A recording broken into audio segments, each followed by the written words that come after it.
السلام علیکم ورحمۃ اللہ وبرکاتہ۔ اعوذ باللہ من الشیطان الرجیم، بسم اللہ الرحمن الرحیم۔ جمعے کے بعد کا وظیفہ۔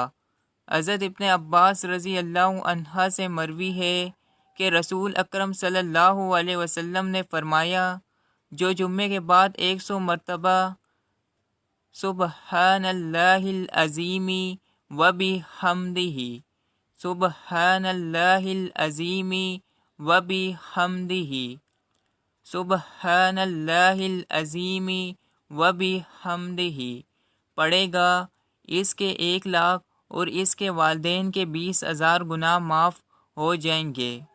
جزاک اللہ۔ زیادہ سے زیادہ شیئر کریں، دوسروں تک پہنچائیں۔ اگر آپ کو ڈیلی کی حدیث پڑھنی ہو یا سننی ہو تو اس چینل کو سبسکرائب کر دیں اور لائک کر دیں۔ جزاک اللہ۔